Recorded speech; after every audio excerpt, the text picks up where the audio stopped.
Why is Park City so expensive? What's up? My name is Nicole Bowdle, local real estate agent in Park City, Utah with Berkshire Hathaway Home Services. If you're new to my channel, I help buyers, sellers, investors give you real estate tips as well as provide local insights on what it's like to live, work, and play in Park City, Utah and the surrounding areas. You hit the subscribe button and give this video a like because it really helps my channel. So why is Park City so expensive? Well, Park City's kind of always been expensive, and most people that bought here 30 years ago, that was expensive to buy something for $300,000 30 years ago here. Like, that was an expensive house. $600,000, that was a very expensive house, right? Well, when Vail came to town, now if you don't know Vail Resorts bought Park City Mountain Resort back in 2014, and they connected Park City Mountain Resort and the Canyons Village. So they first purchased the Canyons Village and then they moved in on PCMR, and definitely a lot of uproar in the community, very jaded locals,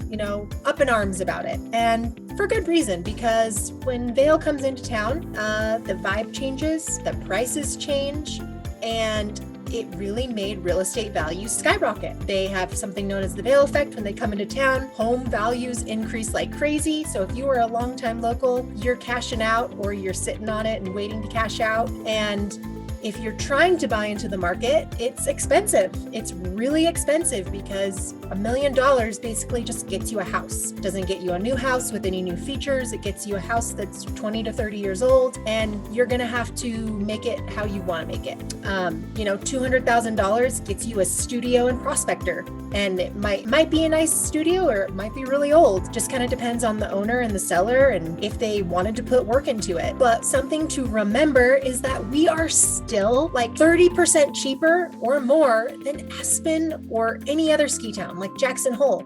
You go to Jackson Hole, you're looking at that real estate, you're basically buying a $2 million house. Somebody's coming in with Rockefeller money and they're cratering it and building a brand new, magnificent, modern house. They're just paying $2 million for the lot, and then however much it is to basically bulldoze it and rebuild it, right? We are not quite there yet, but people that are moving into town have a lot of money. You've got $2 million to spend, you got money, and you want nice things when you're buying $2 million worth of real estate, right? Your expectation is to have something pretty nice for $2 million. Well, here that kind of is like, depends on the area that you're looking at. I mean, $2 million into your valley is going to get you something a little more dated, a little older, but you cannot beat the location. Wherever you are buying, real estate is always about the location because you can never change the location. Park City is never going to be not cool. It's never going to be not desirable unless we never get snow ever again. If we don't get snow, then this place is in trouble. But we get a lot of snow, and we are very close to the Salt Lake International Airport, which is a huge perk, right?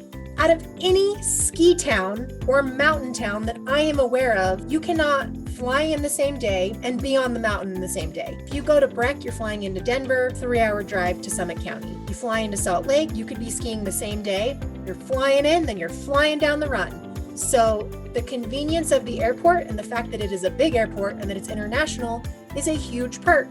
This is a world-class destination. We had the Olympics here.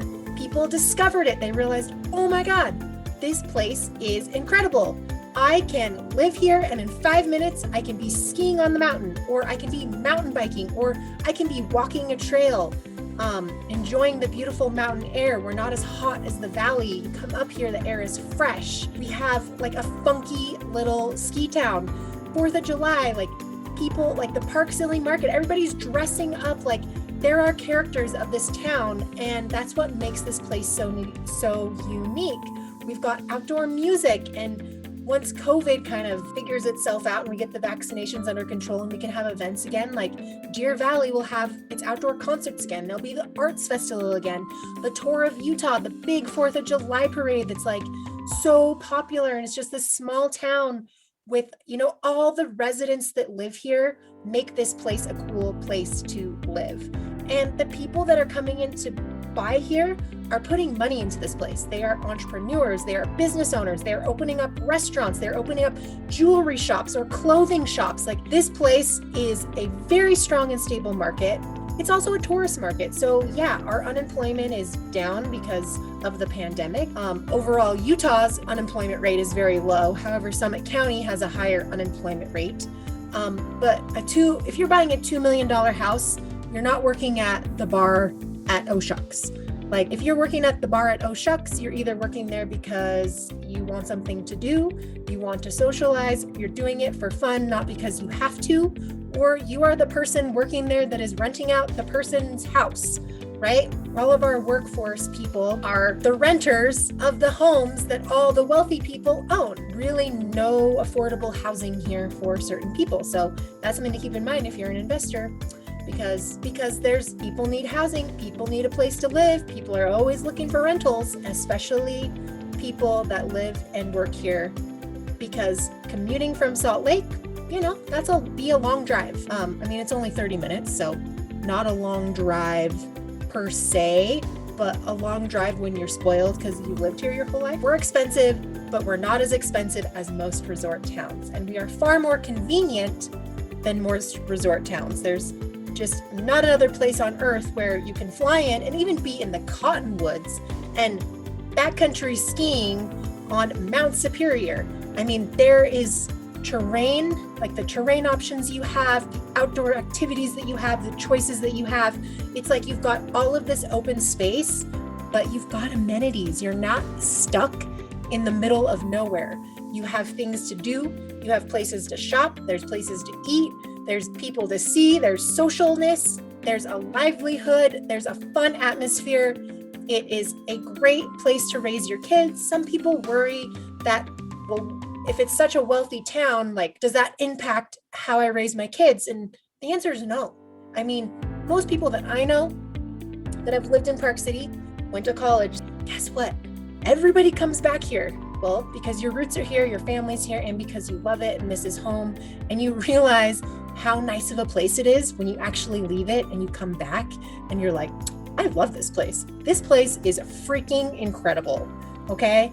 So yes, Park City might be expensive and it might be really expensive to buy into today, but you're putting your money in a really strong and stable market. It's only going to continue to grow in popularity. It's never going to be dull. It's never going to get old. It's convenient. You have a fabulous lifestyle. You have fabulous schools. There are super fun, quirky characters that live here. And you can't beat how close you are to the international airport. And we might get the Olympics again. So, literally, Park City's not dead, going viral. If you like this video, make sure that you check out some of my other videos right over here.